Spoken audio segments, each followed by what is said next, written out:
मैं कुछ सवालों पर रोशनी डालना चाहती हूं। मेरे साथ मेरे मेहमान जुड़ गए हैं, लेकिन कुछ सवाल जो कि इस पूरे प्रकरण के बाद सामने आ रहे हैं। सवाल ये कि सैफ का दुश्मन कौन है जो सैफ को मारने आएगा? ये चोरी वजह थी या कुछ और प्लान था? सवाल ये भी है कि हमले से पहले क्या घर की रेकी की गई? क्योंकि जिस तरह से वो व्यक्ति घुस रहा है और निकल रहा है, ऐसा लग रहा है उसे पता है कहां जाना है। हाई सिक्योरिटी सोसाइटी में हमलावर कैसे घुस गया? क्योंकि हमले के बाद भी वो भागने में कामयाब रहा, ये कैसे पॉसिबल है? करोड़ रुपए खर्च किए जाते हैं हाई सिक्योरिटी सोसाइटीज में। वारदात के समय सभी सुरक्षा गार्ड्स कहां गायब हो गए? वो क्यों नहीं थे वहां पर? 6 बार किए। क्या जान से मारना चाहता था कि 6 बार वार कर दिए उस व्यक्ति ने? एक बार नहीं किया कि वार करके भाग जाए, उसने 6 बार वार किए। पकड़ा गया शख्स सैफ का हमलावर है क्या? इसकी तो जानकारी अभी सागर ने लाइव दी है कि उस व्यक्ति को छोड़ दिया गया है। कुछ और लोगों से अभी जानकारी खंगाली जा रही है। और जो सवाल बॉलीवुड से जुड़े लोग बोल रहे हैं कि क्या लॉरेंस गैंग जैसी ही ये वारदात थी, इस पर भी आज बात करूंगी। मेरे साथ जो मेहमान जुड़ रहे हैं, दिल्ली पुलिस फॉर्मर एसीपी वेद भूषण जी हमारे साथ जुड़ रहे हैं, मानवी तनेजा सोशल एक्टिविस्ट हैं, हमारे साथ एक्टर शहजाद खान है, नासिर अब्दुल्ला साहब हमारे साथ जुड़ रहे हैं और किशोर तिवारी जी हैं, शिवसेना उद्धव गुट के नेता हैं। मैं सबसे पहले तो मानवी जी आपसे पूछूंगी, क्योंकि ये जो जिस तरह की खबरें आ रही हैं, सबसे पहले ये बार बार पूछा जा रहा है। मैं पहले एसीपी जी साहब के पास चली जाती हूँ। एसीपी भूषण, आपको लग रहा है हाई सिक्योरिटी सोसाइटीज, इनको लेकर बहुत सारे सवाल पूछते हैं, कहते हैं आम लोग घर में चिंता कर रहे हैं कि भाई हमारे घरों में सिक्योरिटी है। ऐसा कैसे हो गया कि इतने बड़े स्टार के घर में सिक्योरिटी नहीं थी और कोई व्यक्ति घुसकर रेकी करके चाकू मार के निकल जाए? सुचरिता, ये कहा जाता है अपराध के अंदर जर, जोरू और जमीन ये कारण होते हैं, और जो कारण है कहीं ना कहीं कोई इनसाइडर का हाथ है और कोई ना कोई बहुत बड़ा रीजन है। क्योंकि जिस तरह से उसने फायर एग्जिट से एंट्री ली है और अपने मुंह को कवर्ड कर रखा है, अपनी कंसील कर रहा है, उसमें यह भी देखा जाता है कि क्या प्रिपरेशन की गई थी। यस, जैसा आप कह रही थी, बिल्कुल ठीक कह रही थी, पहले रैंडम अटैक नहीं हुआ, रैकी की गई थी, पूरी जानकारी हासिल की गई थी। और सबसे इंपॉर्टेंट बात है कि फ्रेंडली एंट्री थी, कोई दरवाजा तोड़ा नहीं गया, ना कोई बेल बजाई गई। वो अचानक इतने हाई सिक्योर्ड एरिया के अंदर, रूम के अंदर, उनके फ्लैट के अंदर कैसे उसकी एंट्री थी? तो कोई ना कोई ऐसा आदमी है जो उसको इस सारे मामले के अंदर मदद कर रहा है। क्या वो अकेला था या उसके साथ और सारे? क्या कॉन्स्पिरेसी है? क्या कोई पैसे का एंगल जुड़ा हुआ है? कोई नहीं, आप ये कह रहे हैं कि कॉन्स्पिरेसी है। तमाम चीजें जो जांच अभी मुंबई पुलिस अभी आप बिल्कुल कॉन्स्पिरेसी है, क्योंकि ये आम घटना नहीं है। क्योंकि जो सोसाइटी है वो बिल्कुल बांद्रा पुलिस स्टेशन से हार्डली 2 किलोमीटर दूर पर है और बिल्कुल तमाम सीसीटीवी तमाम तरह की चीजें हैं। उसको ये भी पता था कि मैं अपने मुंह को कवर्ड करके जाऊं।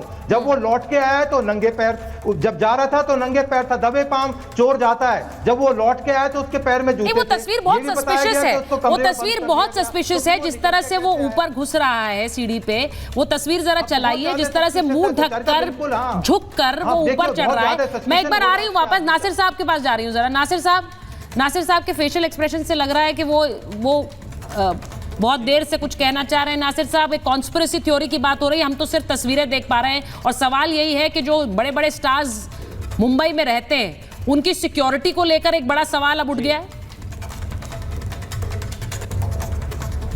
सवाल तो नहीं उठा है जी, लेकिन ये जो बात हो रही है कि साजिश की जो बात हो रही है जी, ये जो साजिश है, क्योंकि किसी ने उसको एंट्री दी है, ये तो इस्टेब्लिश हो चुका है, ये तो बात मान ली गई है। तो ये मालूम करना है कि भाई सैफ के बेटे के रूम में कैसे गया, किस लिए गया। या तो सैफ के बेटे को एक हाथ में रखना था, दूसरे हाथ से चाकू दिखाना था, फिर एक करोड़ मांगा उसने। भगवान जाने क्या हुआ था। हमें जल्दबाजी में इतना कुछ जो हम ऐसे उसके ऊपर बवाल कर रहे हैं कि वो ऑटो में गया, और बहुत बड़ी खबर आई है कि जी वो ऑटो में गया। अबे गया तो गया ना, क्या ऐसी कौन सी आफत आ गई? जाहिरी बात है गाड़ी नहीं होगी, आसानी नहीं होगी। सबसे आसान है ऑटो। मैं ऑटो हमेशा लेता हूँ क्योंकि आसान होता है निकलना। नासिर साहब, आप बॉलीवुड से जुड़े हुए हैं तो आपको ये आसान बात लग रही है। एक आम आदमी के पर्सपेक्टिव से सोचिए, उसे हैरानी होती है इस बात को सोचकर कि सैफ अली खान को चाकू लगे और वो ऑटो में जा रहे हैं। आप ये भी तो सोचिए जरा। आप ऑलरेडी अंदाजा लगा रहे हैं कि क्या क्या हो रहा है। हाँ, आप ऑलरेडी, मैं कह रहा हूं अभी सैफ जब उस आदमी का फोटो देखेगा और जब पुलिस वाले उनसे पूछेंगे कि यही आदमी है जो फोटो में दिखाई दे रहा, अभी तक ये भी नहीं मालूम ना। ऐसे ही उन्होंने एक अपना फोटो दिखा दिया, उससे क्या होता है? अगर सैफ कहे कि ये जो फोटो में मुझे आदमी दिखा रहे हो ये वो आदमी नहीं है, तो फिर क्या करेगी पुलिस? आप क्या करोगे? नए सुराग ढूंढोगे ना। नहीं, पर नासिर साहब उस व्यक्ति के बारे में सैफ से पूछताछ नहीं की है, लेकिन मेड से तो की जा चुकी है। जो हाउस हेल्प्स थी करने के लिए आया था नासिर साहब, जो हाउस हेल्प्स थी उनसे तो सवाल पूछा जा चुका है। हिरासत में लेके उसको उनसे पैसे मांगने आया था। ये सारी बातें अभी मालूम होगी। नहीं, ये एफआईआर में आया है सर, ये एफआईआर में आया है। ये एफआईआर में बात कही गई कि मेड ने बताया है, हाउस हेल्प ने बताया कि 1 करोड़ मांगे गए। अभी अजम्पशंस पे नहीं चल रहे हैं हम। एफआईआर की कॉपी है हमारे पास, उसके ऊपर ये सवाल पूछे जा रहे हैं जी।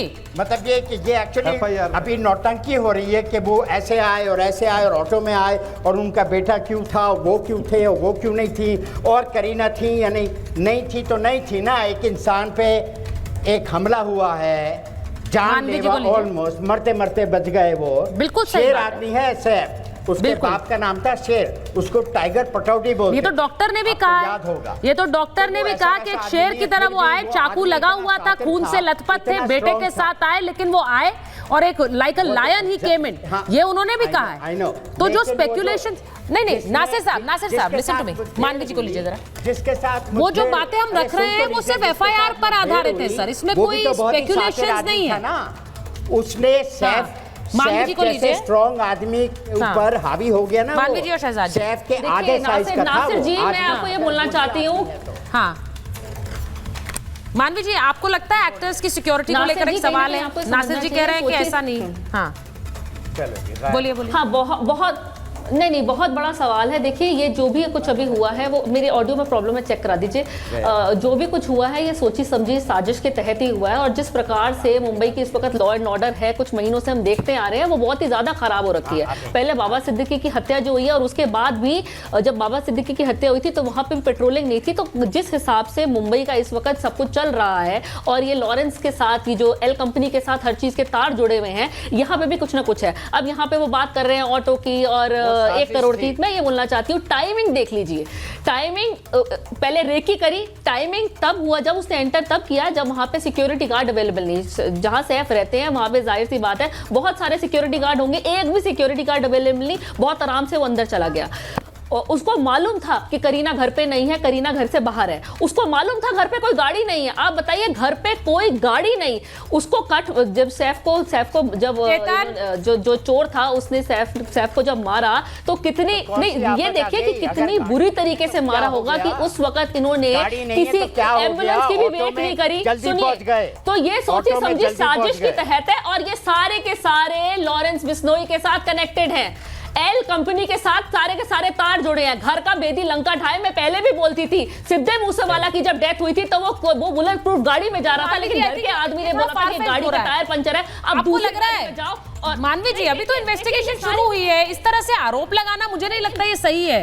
मानवी जी को ऑडियो दीजिए, ऑडियो क्यों बंद कर रहे हैं? इन्वेस्टिगेशन तो सुचारुता जी 4.5 साल से हो रही है सुशांत। देखिए, इन्वेस्टिगेशन तो 4.5 साल से सुशांत की हो रही है, सुशांत सिंह राजपूत की। अभी तक कुछ भी सीबीआई नतीजे में नहीं आया। बाबा सिद्दीकी की इतनी देर से हो रही थी। अगर बाबा सिद्दीकी की हत्या के बाद इन्वेस्टिगेशन ठीक होती और अगर कोई एक्शन ले लिया जाता तो इस वक्त ये जितने भी वारदात हो रहे हैं ये नहीं होते। नहीं, तो आपको क्या लग रहा है? आपको लग रहा है, देखिए, नहीं, नासिर साहब ने कहा कि मैं आपसे पूछ रही हूँ, आपको लग रहा है सस्पिशन थ्योरी है, आप लॉरेंस गैंग का नाम ले रही? हाँ, ये वहां से कहीं ना कहीं सारे तार जुड़े, क्योंकि देखिए वहां पे भी ऐसे था कि घर का बेदी था और बाद में पता लगा था एल कंपनी के साथ तार जुड़े हुए थे, क्योंकि जो लेके गया था गाड़ी में उसको सिर्फ खरोचे आई थी, उसको सिर्फ चोट लगी थी, उसके वो मरा नहीं था। यहाँ पे भी ऐसे हुआ, इसको टाइमिंग पूरी बता दी गई है। और ये प्रोफेशनल चोर नहीं है, ये 10-10 हजार में गुंडे इनको मिल जाते हैं, 10-10 हजार के कट्टे मिल जाते हैं, 700-800 गुंडे इनके गैंग में। वो पिस्टल लेकर जाएगा ना मैम, वो चाकू लेकर क्यों जाएगा? किलर को वो फिर पिस्टल लेकर जाएगा सीधे, एक बार में काम तमाम। वो क्यों चाकू लेके जाएगा? वो भी इतना छोटा सा, उसकी तस्वीर भी दिखा रहे हैं हम। प्लीज एक सिंगल विजुअल चलाइए। मैं बता देती हूँ पिस्टल के बारे में भी बड़ी। हाँ, एक मिनट, नहीं, मैं आपको वो तस्वीर भी दिखा रही हूँ, चाकू की तस्वीर दिखाइए। मूसेवाला की हुआ था AN-94। हाँ, मैं बता देती हूँ, बड़ी हमने आवाज उठाई थी कि 9 mm की पिस्टल से बाबा सिद्दीकी की हत्या हो जाती है। 9 mm की पिस्टल उसके पास आई कैसे, जबकि ये सिर्फ डिफेंस फोर्सेस के पास नहीं, पर इसमें 2-3 सवाल हैं। सिद्दीक मूसे वाले का था, उसमें AN-94 है, रशियन असॉल्ट। तो इसलिए उस सवाल को छुपाने के लिए कि वो सवाल थोड़ा दब जाए, इसलिए वो नाइफ लेके गया। और आप मुझे बताइए, अगर हाई प्रोफाइल जगह पे कोई रॉबरी होती है, अच्छा, कभी कोई सिंगल आदमी नहीं जाता, एक आदमी नहीं जाता, वो जाता है इसको थोड़ा सा गंभीर डिस्कशन रखते हैं। मानवी जी, मैं आपकी बात साजिश है। मानवी जी को ये लग रहा है, सुनिए, मानवी जी ये कह रही हैं, मैं एक चीज बोलना चाह रही हूँ। मानवी जी को लग रहा है, एसीपी भूषण को लीजिए, एसीपी भूषण, मानवी जी को ये लग रहा है, शहजाद जी और उसके बाद आ रही हूँ आपके पास।